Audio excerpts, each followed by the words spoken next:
Hi guys, Peter Finch here down at the Quest Golf Academy, and this is the second video in a 6-video series covering the power movements within the golf swing to help you hit it further. You can watch this video as a standalone, but if you haven't checked out the first video, please check it out here as it goes through the setup and what you need to do before you even start considering hitting the ball further.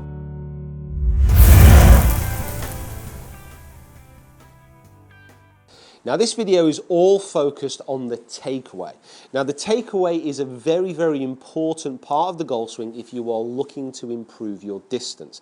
It may seem a little bit far away from the actual point of impact, but what you do within the takeaway can have an effect later down the chain when you are moving through that ball as quickly as possible. It can help you get the golf swing off to the correct start that you want it to make. Now the things that we need to look at first of all is the first initial movement away from the ball. How do you trigger that movement? And then what are the things that you need to be looking for? What are the checkpoints that you need to take? Now first of all, a lot of people when they are trying to hit the ball a long way, and to be honest, generally when they are just trying to hit shots, actually struggle to find a trigger to get the swing going. Now there's a couple of things that you can do and there's a couple of things that you can try.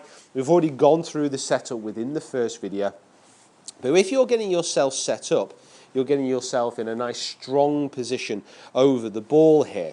The last thing you want to be doing is feeling stuck, feeling trapped and unable to move the club away from the ball. Now a tip that works for me, and it works for many golfers, although this can be slightly different, it can feel quite strange to some people, but please give it a go. As you're getting set up over this shot, rather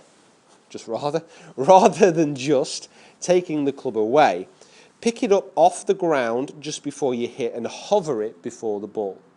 Now the effect that this has, it frees up the hands and it frees up the arms as it brings the club head off the ground. It's often the case that you will see people make very free, very flowing practice swings, but they always start those practice swings with the club about this far off the ground as they start the swings. So just give that a go. Getting yourself set up, again, using the first video to go through those checkpoints. First of all, hovering that club off the ground and then having that big, wide takeaway that we want to be seeing when hitting these shots. Now, during that takeaway, I need to get my tea. What are the things that we want to be seeing? What are the things that we want to be achieving within this part of the swing? Now, the first key thing that I want you to try and do is encourage a wide takeaway. Now, width within the golf swing, it does a couple of things. You don't want to be getting too narrow in the swing because that will not aid consistency. But width also allows you to build a very big arc around the body. And the bigger arc that you build, the more potential speed that you are likely to encourage. It's not always the case. You do get players with very wide arcs who don't generate speed. But the further that club head can travel away from the ball, the more time it has to come back into impact. So how can you build that width? Well, first of all, if you think about a couple of key checkpoints, first of all being the left arm, and the second of all being the club head and the chest relationship. So as you get set up over the ball, what you want to be doing is keeping that left arm nice and extended and pushing it away, keeping it extended for as long as possible. Now you'll notice here, if this left arm doesn't break down, I can extend it outwards and I can get that shaft really extended away and the club head really extended away from me as far as possible. If this arm starts to break down and bend, that club will be pulling back towards me.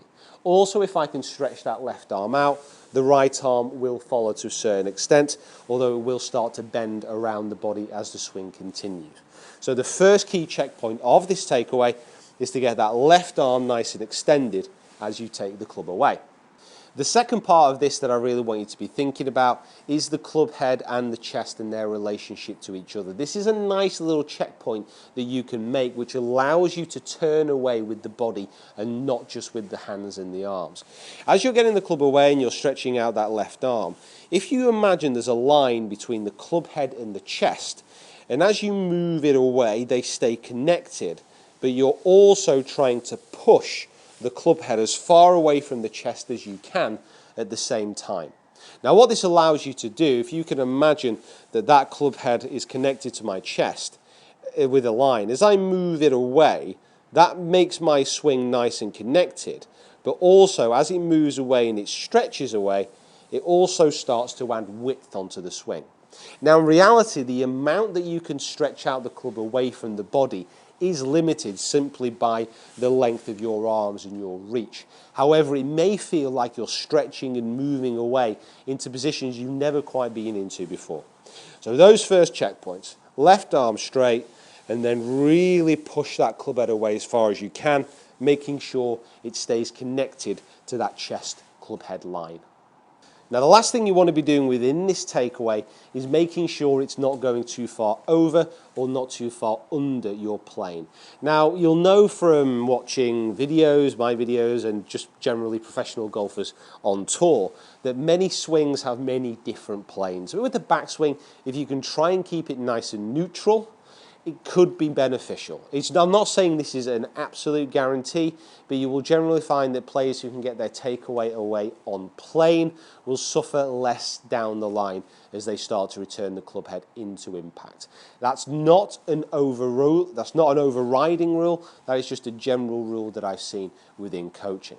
So as you're getting set up over the ball, you're getting that left arm away, you're feeling like you've got that connection.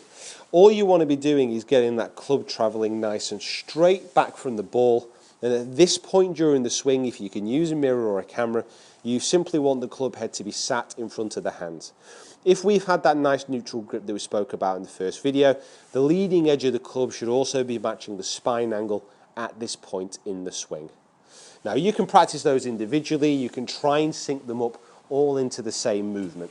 But after you've managed to get that lovely, lovely setup, start to work on this within your swing. Now, I've already spoken about those shots on the course that I want you to have measured, I want you to have marked down, because you need to try and beat them as you go through this video series. So the setup, then those takeaway keys, and give it a smash.